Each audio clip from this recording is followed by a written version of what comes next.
bem-vindos a mais um HSV Cast. Hoje vamos falar sobre um tema essencial para o verão. E estamos aqui com dois especialistas incríveis para responder as perguntas e tirar dúvidas relacionadas ao tema. Estamos aqui com o Dr. Daniel Gentil e o Dr. Bruno Topes.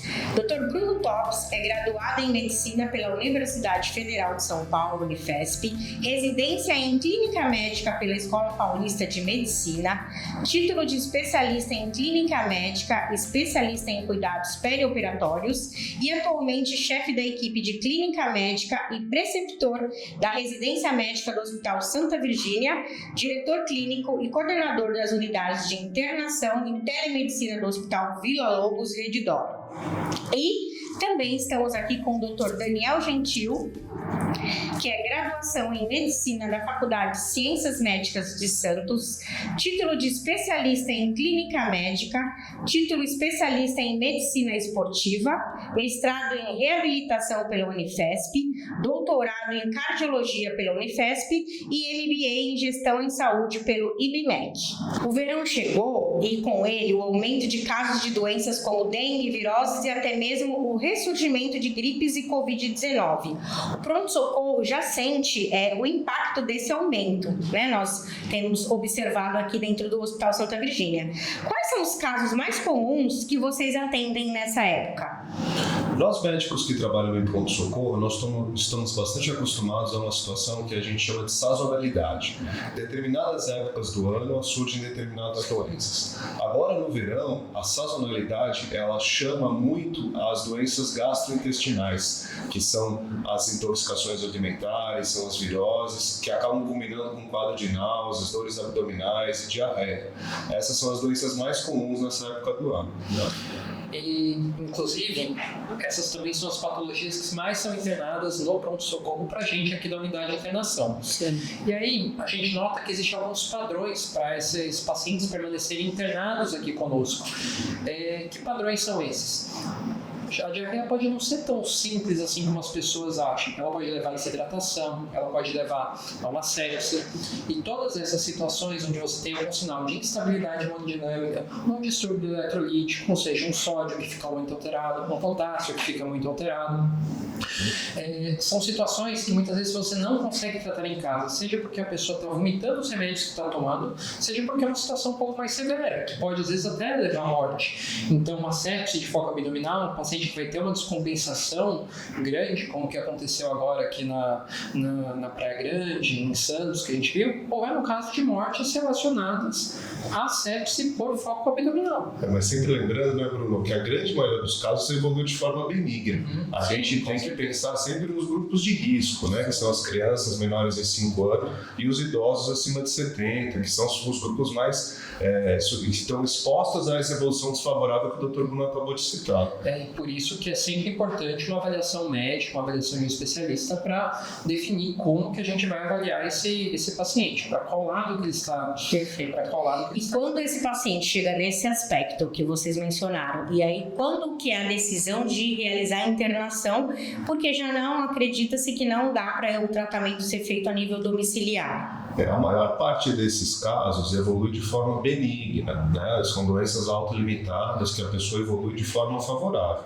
Mas existe o critério clínico da internação, que são pacientes que têm desidratação grave, pacientes que não estão conseguindo se alimentar, vômitos incoercíveis, que não voltam nem com a medicação que a gente faz endovenosa. E existem os critérios laboratoriais, como o Dr. Bruno citou, distúrbio hidroeletrolítico, distúrbio metabólico, algum quadro infeccioso mais severo. E aí são as indicações de internação hospitalar. Com certeza também os quadros que às vezes o paciente vai parar dentro de uma UTI, como a sepse de foco abdominal, que muitas vezes precisa ser manejado em um ambiente com um controle um pouco maior se o paciente não autorizar.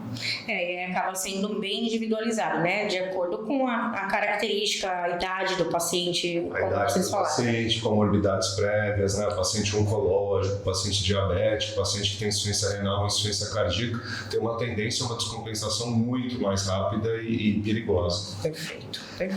E, em média, a internação para um paciente, né? Houve a necessidade da internação. Qual o período aproximado de média de permanência para esse paciente? Depende de como que ele entrou. O que a gente tem que avaliar é a reversão do motivo que levou ele à internação. Se for um distúrbio eletrolítico associado a um vômito, uma náusea muito intensa, que não está conseguindo se hidratar pela boca, eu tenho que reverter esses quadros para ele poder ir para casa. Se for um quadro de sepse, eu tenho que tratar, introduzir antibiótico terapia, às vezes até esperar o resultado de uma cultura, uma hemocultura, para ver se não tem uma infecção de corrente sanguínea, algo do gênero, para poder fazer a liberação desse paciente. Nesse caso, seria um paciente mais grave, com uma internação mais prolongada. Se for um paciente que for somente controle de sintomas, para que ele possa terminar o tratamento por via oral, a gente está falando de 1 a 2 dias. Pacientes mais graves podem passar de 7 dias. Perfeito. E pensando aí em relação ao que registrou o Brasil aí dentro dos casos de dengue em 2024, segundo o Ministério da Saúde, mais de 1 milhão de casos de dengue em 2024. Como os sintomas da dengue se confundem com os de outras viroses, para a população entender a diferença de uma para outra? E quando é o momento certo de procurar atendimento médico? Virose, popularmente, é uma doença causada por vírus. Então, toda doença causada por vírus, ela tem quase os mesmos sintomas no início. A gente chama isso daqui de período prodrômico de doença. Depois é que elas começam a se diferenciar. Então, dengue, a virola, a diarreia aguda que a gente teve lá no rotavírus, norovírus, que a gente teve casos lá na praia, são todas doenças causadas por vírus. E como que uma doença causada por vírus começa? Ela começa dando um mal-estar, uma dor no corpo, uma febre, que é comum a todas essas doenças. Então é muito difícil, às vezes, a gente dar um diagnóstico inicial do que está causando esse mal-estar da pessoa. Depois de umas 24, 48 horas, a gente começa a ter algumas diferenciações, alguns sintomas específicos de acordo com cada uma das doenças. Então, por exemplo, uma doença de trato gastrointestinal geralmente vai abrir um quadro de diarreia, um quadro de vômitos, uma doença de viária superior vai abrir o quadro de dor de garganta, começa a abrir tosse, coriza, entre outras coisas. A dengue, ela começa a dar um pouco mais de dor articular, às vezes algumas alterações tegumentares características. Sem contar que a dengue, a zika, a chikungunya são arboviroses, né? São doenças também causadas por vírus. E como o Dr. Bruno bem colocou, existem sintomas específicos, muita dor de cabeça, muita dor nos olhos, muita dor nos ossos e dor muscular, que é um fator que chama atenção para o médico que está atendendo um paciente no pronto-socorro para pensar nessas doenças. Uma outra coisa que eu acho muito importante em relação às arboviroses, a dengue especificamente, é a epidemiologia. Se a pessoa sabe que tem um caso próximo à casa dela, que tem um foco de Aedes aegypti ou de algum outro mosquito que pode carregar o vírus dessas doenças, isso é fundamental que seja informado para o médico no momento da consulta. Meu vizinho teve dengue, minha vizinha teve dengue. Essa epidemiologia é muito importante na hipótese diagnóstica. Porque a gente sempre trabalha com hipótese diagnóstica. Então, quando a gente fala, a gente trabalha com probabilidades. E se eu tenho uma probabilidade maior, de acordo com o que ele está me falando, com a região no qual ele está morando, eu consigo pensar melhor no diagnóstico mais assertivo. E aí o que a gente precisa entender quando tem esse paciente? Eu preciso saber qual que é a conduta com relação a ele, muitas vezes com sintomas incipientes. E aí vem uma questão de exame físico e um pouco de medicina armada, que seria a realização de exames laboratoriais. E existem critérios clássicos. Medicina armada medicina diagnóstica. Medicina diagnóstica para a gente poder chegar na conduta mais adequada desse paciente. Aí vem os exames laboratoriais e a gente tem critérios que são bem definidos dentro da medicina para poder determinar quando que um paciente vai fazer um tratamento ambulatorial, quando que ele vai precisar de um tratamento internado, quando que ele vai precisar de um suporte intensivo, por exemplo, na dengue. Então, todas essas características existem e estão bem descritas e envolvem múltiplos aspectos, desde o estado do paciente atual e inclui antecedentes. Por exemplo, um paciente que já infartou recentemente, que está com dupla antiagregação no AS, o clopidogrel, ele tem uma conduta um pouco diferente de um paciente que não tem essa mesma situação. Então, existem situações específicas para cada paciente. E falando um pouquinho mais de dengue, né, só para a gente concluir, em 2024 a gente teve uma epidemia grande, considerável, um grande número de casos. Em 2025, o pessoal do Ministério da Saúde já vem avisando que teremos uma outra epidemia mais ou menos do mesmo tamanho, sendo que a gente tem um agravante esse ano que tem um outro sorotipo circulando, que é o sorotipo C, que é o sorotipo 3, né? Então, a dengue, só para lembrar, a gente pode ter 4 sorotipos circulando. No ano passado foi 1 e 2, e esse ano é o 3. Então, assim, a gente tem mais um fator agravante. Possivelmente teremos casos bastante graves esse ano por esse novo sorotipo que vai circular na epidemia desse ano. Especialmente porque a vacinação para dengue ainda não é extremamente muito incipiente. A gente tem uma pequena parcela da população que realmente foi vacinada e completou o esquema com 2 doses. Inclusive era um dos questionamentos, como funciona essa condição de vacinação, dos reforços, se a vacina que foi feita no ano passado, ela vai ajudar o indivíduo esse ano novamente a não ter uma complicação mais severa ou não, né, pela variante que ele vem pela frente. A vacinação da dengue é uma vacinação muito recente, a gente só tinha uma marca de vacina e atingiu uma parcela da população brasileira muito pequena, muito incipiente, né? Então a gente ainda não tem uma informação técnica científica para te dar essa resposta. O que a gente sabe é que o Instituto Butantan está se esforçando muito para lançar uma nova vacina para dengue que vai cobrir os 4 sorotipos, que é uma vacina que tem uma promessa de cura e diminuição de complicações muito maior do que essa que atualmente a gente tem no mercado. E que seja acessível para a população. Seja acessível, exatamente. Esteja na rede pública, né? Mas uma coisa bem importante a gente falar sobre vacinação. Nada tem mais impacto para a saúde pública do que vacinação, do que dengue.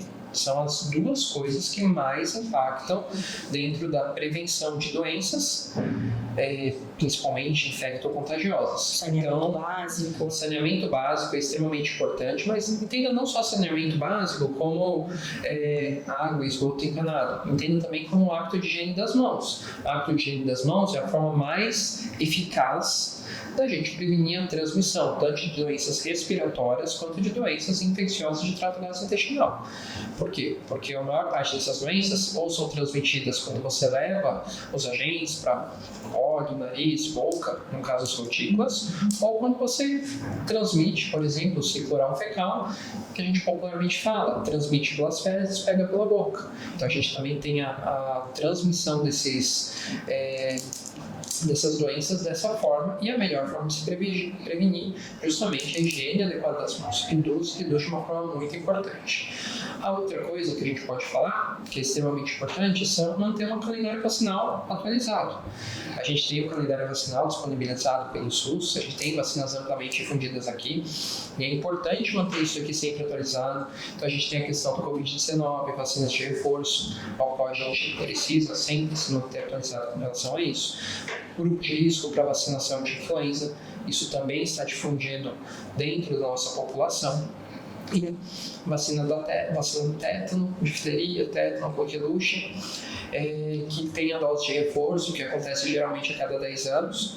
Isso aqui também está dentro do nosso calendário de vacinação. E são vacinas grátis. É a prevenção primária, né? Que é o mais importante antes de tudo, né? E acho que é importante essa fala, porque hoje a gente entende aí que a população acaba deixando de lado, né? Então, fortalecer a condição de higiene e o ciclo que a gente aprende lá na escola, né? Eu lembro que você começou a falar aí da contaminação, eu lembro do ciclo lá na escola, do círculozinho falando de como você previne para evitar a infecção e a disseminação da doença. Isso aqui é tão importante que a nível hospitalar, o que mais mudou a mortalidade dos pacientes lá no passado foi quando foi descoberto que a lavagem de mãos prevenia a transmissão de infecção. E não foi descoberto para um médico, foi descoberto para uma enfermeira. Como é que foi visto isso daqui? Foram vistos que bebês que nasciam através das parteiras tinham uma taxa de mortalidade menor do que os bebês que nasciam pela mão dos médicos. Qual que era a diferença que tinha aí? A lavagem das mãos. fez uma busca ativa. Lavar a mão é importante. É extremamente importante, coisa básica que todo mundo pode fazer, né? E nós precisamos incentivar as crianças, né? Eu acredito isso. Lá em casa, eles chegam na rua já, a primeira coisa que vão fazer é lavar a mão. Então, acho que é essa condição, né? De conscientizar as crianças pra gente poder prevenir as doenças. Você tem que ensinar seus filhos, né? Com a Covid-19 ainda em circulação, né? A gente observa isso, ainda um número grande de atendimentos e novas variantes surgindo aí todos os anos. Como diferenciar os sintomas de uma gripe comum, né? Para o pessoal entender, e de algo mais sério? E quando é importante o paciente lá na sua residência, com seu familiar, buscar um atendimento a nível hospitalar? O Covid, a gente passou essa pandemia que todo mundo ficou absolutamente estarrecido com o que aconteceu. Depois que se implementou a vacinação em grande escala, os casos complicados de Covid realmente diminuíram bastante, né? Então, hoje o Covid ele se apresenta realmente como um quadro gripal de uma maneira geral simples: coriza, dor de garganta, um pouco de tosse, aqueles quadros mais graves, com os pulmões realmente tomados pela Covid ou insuficiência respiratória aguda diminuíram muito. Não significa que não pode acontecer, tá? Do ponto de vista clínico, para a gente diferenciar o que é um quadro de Covid, uma infecção viral por Covid, uma infecção viral por influenza, do ponto de vista clínico, os sintomas são muito parecidos. É dor no corpo, é tosse, é dor de garganta, febre baixa. Então, geralmente, a gente precisa de um arsenal terapêutico, como o Dr. Bruno comentou agora há pouco. Precisamos fazer o exame do Covid, precisamos fazer o exame da influenza, porque em algumas pessoas o tratamento pode mudar.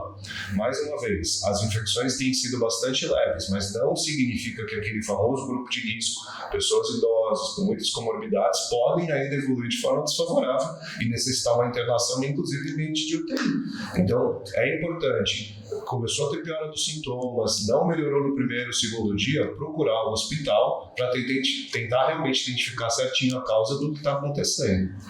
Lembrando que, às vezes, no caso, como influenza, a gente tem tratamentos específicos, como a gente até me disse, que a gente pode entrar para poder tratar essa situação, que é um antiviral, que faz muito sentido. E às vezes a gente precisa pensar e olhar para ver se não tem alguma outra coisa passando desapercebida. Às vezes é um quadro bacteriano, a gente está achando que é um quadro viral. Também temos que olhar para isso. Perfeito. Medidas simples de prevenção. Como usar repelente ou evitar acúmulo de água parada? O que vocês acham do uso do repelente aí para prevenção de dengue e das outras doenças? Vocês acham viável? Não, mais uma vez a gente está falando de avaliação primária, né? Repelente a gente vai pensar em afastar o mosquito. O repelente ele serve para isso. Então, se a gente realmente estiver numa região endêmica de mosquito, totalmente justificado o uso do repelente. É efetivo, então. Sim, tem que pensar assim, como que a gente previne a dengue? A dengue é uma doença, uma arbovirose, como o Dr. Daniel falou, uma doença transmitida por mosquito, e a forma de prevenir é você não ter o mosquito perto de você. O mosquito circulando na sua região. Como que você evita de ter o mosquito circulando na sua região? Não deixando a água parada, tirando os focos possíveis de proliferação, vem uma questão de conscientização e algumas campanhas públicas, como detetização, que às vezes acontecem em algumas regiões pelo Brasil. E também você tem a situação de evitar o contato com esse mosquito. Então, às vezes o hábito de evitar alguns horários, alguns tipos de exposição com repelente, que tende a afastar o mosquito, e o uso de redes, que também se vê em algumas regiões, medalhos, que se vê em algumas regiões do Brasil. Janelas de janela, né? Tudo isso é viável quando você está pensando em manter pessoas o mais longe possível da exposição ao mosquito. E aí a gente está prevenindo realmente dengue, zika, chikungunya, entre outros. E aí vem a outra situação, que é a questão da vacinação. A vacinação, o que você faz? Você faz com que o seu organismo produza um anticorpo, tem um anticorpo pronto para combater aquele determinado agente, aquele determinado vírus. Então, a vacinação é um mecanismo também de proteção, mas seria a proteção pós-picada. Tudo que a gente está falando até agora é sobre proteção antes da picada do mosquito. E depois é a proteção pós-picada. Você teve contato, como que o seu organismo reage àquele agente. Para isso que serve a vacinação. Perfeito. E pensando aí no pessoal de casa, para eles entenderem como que eu consigo, na minha residência, identificar que aquele meu paciente, aquele meu familiar, meu filho, meu esposo, minha mãe, está com um quadro de desidratação, que aí tem que ter um alerta. E tem alguma forma de algo mais simples para a pessoa que é leiga, né, não é da área da saúde, identificar um quadro de desidratação? A desidratação, ela é uma situação que potencialmente pode ser grave, né? Primeira coisa importante em relação à desidratação é a percepção em relação à ingesta hídrica. Então as pessoas precisam ficar atentas ao quanto aquele familiar, aquela pessoa que mora na sua casa está tomando de água por dia. Isso é um fator primordial.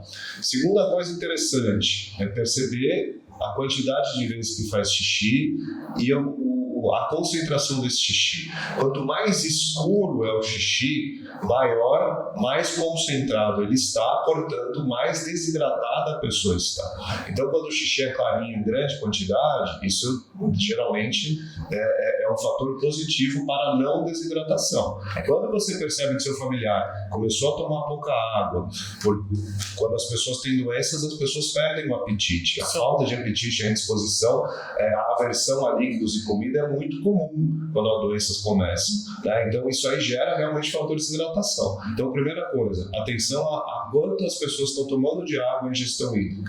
E o segundo ponto é o xixi, concentração do xixi. Quanto mais escuro, maior o grau de desidratação. Quando a mucosa bucal, quando a pessoa tem sede, de uma maneira geral, já está entrando em nível de desidratação. Então, o ideal é que as pessoas tomem água antes de sentir sede, porque depois que a sede já apareceu como um sintoma, já existe algum nível de desidratação. Perfeito. E tem um ponto que é interessante, assim, desidratações que podem ser mais graves. Quando que a gente vai suspeitar que uma desidratação é mais grave? E se alguns sinais, que são sinais vitais, que alteram a desidratação. Então, o paciente que está ficando com a pressão mais baixa, que está aumentando a frequência cardíaca, às vezes a pessoa tem algum aferidor de pressão em casa, às vezes ele tem um oxímetro que consegue ver a frequência cardíaca ou sabe como contar através do toque. E além disso, a gente tem que olhar também para a questão da sonolência. Uma pessoa desidratada, um sintoma de extrema gravidade é quando ela começa a ficar sonolenta, ela começa a ter alteração do nível de consciência. Começa a ter torpor, lentificação do raciocínio. Esses são sinais clínicos que a desidratação já entrando no nível mais grave. E esse paciente com certeza vai ficar internado. Esse paciente não vai tratar o quadro de forma domiciliar. Perfeito. E aí, como alerta e reflexão, né, o calor excessivo ele também acaba impactando em condições pré-existentes. Então, pacientes hipertensos, diabéticos, o que os pacientes com essas condições já pré-existentes precisam fazer para evitar complicações? Principalmente o paciente hipertenso. Tem algo relacionado? O paciente hipertenso, se ele tiver com quadro de desidratação ou então uma dessas doenças aí, uma dessas viroses, pode ter um quadro piorado devido à doença já existente. Toda doença que pré-existente do paciente é uma comorbidade. E dentro de um quadro de desidratação, você pode levar algumas descompensações. E o paciente com doença pré-existente pode descompensar a doença de base. Vou citar um exemplo aqui, que vira e mexe aparece pra gente. Aparece às vezes no pronto-socorro, né? Por exemplo, um paciente com cetoacidose diabética. Cetoacidose diabética, um paciente diabético com controle inadequado da glicemia, seja por um quadro infeccioso, seja por uma aderência medicamentosa, ele vai levar o valor dele, lá da glicemia dele, e consequentemente vai levar alguns distúrbios hidroeletrolíticos e entender como desidratação, mas é uma perda de água interna dentro do organismo dele, um desbalanço de onde estão alocados os líquidos dentro do organismo. E essa situação ela é potencialmente grave, potencialmente letal, que precisa ser tratada de forma rápida e corrigida. Em ambiente hospitalar. O que eu acho que vale a pena a gente colocar aqui são situações climáticas extremas, todas elas, né? O frio extremo gera sua preocupação, o calor extremo gera sua preocupação, ambiente de umidade extrema, secura extremo. Então a gente está vivendo vivendo um momento agora de muita mudança climática, isso você abre o jornal... 4 estações no mesmo dia. Exatamente, você percebe que tem essas mudanças climáticas extremas e muito rápidas. Então, acho que vale o alerta geral para todo paciente que tem qualquer tipo de doença crônica, aí vai hipertensão, diabetes, enfim, tem que estar atento às doenças pulmonares, asma, bronquite, tem que estar atento a essas mudanças climáticas extremas, porque cada situação vai poder gerar uma descompensação da doença dele, sim, né? Não só um dia de calor, mas um dia de frio extremo, ou um dia seco, uma secura excessiva pode descompensar um quadro pulmonar, por exemplo. Então, eu acho que nesse ponto que a gente está conversando aqui, eu acho que é interessante as pessoas começarem a perceber que o meio ambiente influencia demais na condição das doenças delas, principalmente as pessoas que têm aquelas doenças crônico-degenerativas, que a gente costuma ver muito, especialmente, de novo, nos pacientes mais idosos. Perfeito. E aí, falando da situação climática, que nós temos ao longo do dia, às vezes, 4 estações, tem o uso, às vezes, do ar-condicionado, né? Então, muitas pessoas mantêm o ambiente fechado, às vezes, dentro do escritório ou na sua sala, o dia todo, com a sala fechada e o ar-condicionado ligado, para manter a temperatura um pouco mais agradável. O ar-condicionado, ele claro, obviamente, a função dele é abaixar ou aumentar a temperatura, claro. Então, você só compra um ar-condicionado, você quer isso? Quer passar frio ou quente. Mas o que acontece? Ele acaba secando muito o ar, né? Então a umidade relativa do ar abaixa muito na situação do ar-condicionado. Isso é uma situação. E uma coisa que poucas pessoas lembram às vezes, o ar-condicionado, quando não tem uma manutenção muito bem feita, acaba acumulando fungo, acaba acumulando substâncias dentro da tubulação que podem também afetar a gente, né? A gente do ponto de vista respiratório, principalmente. Então, isso é uma coisa que as pessoas se atentam um pouco no dia a dia. Mas, às vezes, é importante você ter uma prevenção de higiene, uma manutenção bem feitinha. E aí, de novo, a gente voltou no quadro preventivo. Né? Um quadro bem, assim, só para complementar isso daqui, quando você olha ar-condicionado, geralmente, a grande maioria dos ar-condicionados deveria ser revisado a cada 6 meses. Pergunta quantos que são, quase nenhum. Esse é o grande problema. No seu carro, você tem ar-condicionado? Sim. Quantas vezes você já fez a manutenção do ar-condicionado do seu carro? Uma vez por ano. Verdade. É importante porque eu particularmente não gosto de ar-condicionado, tá? Eu não sou aquela, ele entrou, liga o ar-condicionado. Não.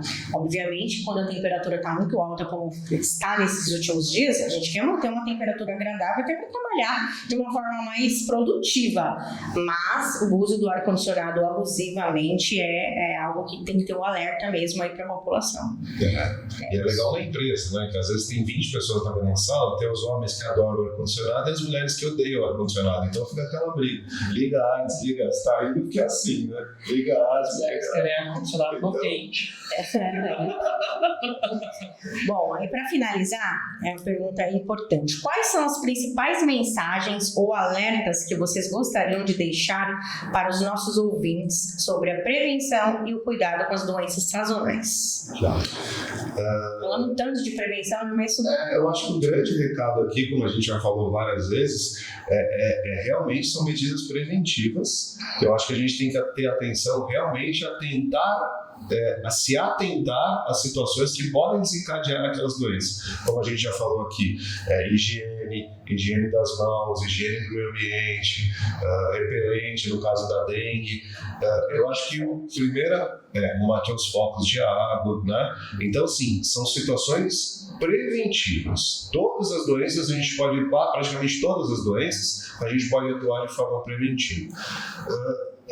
Não conseguiu prevenir, eventualmente ficou doente, eu acho que o próximo passo é se atentar aos sinais de gravidade. Então, começou a perceber que a coisa não está evoluindo bem, é um paciente de risco, vamos tentar controlar a situação antes dela ficar mais grave, mais séria, a ponto de acometer colocar a vida em risco de uma pessoa. Eu acho que basicamente são esses 2 pontos. Perfeito. É isso aí. Agradeço aí a participação do Dr. Bruno Tops, Dr. Daniel Gentil, por esclarecer as dúvidas aí da população. São dúvidas extremamente importantes de serem tiradas de uma forma bem clara, né? Um conteúdo nada pesado. Muito obrigada.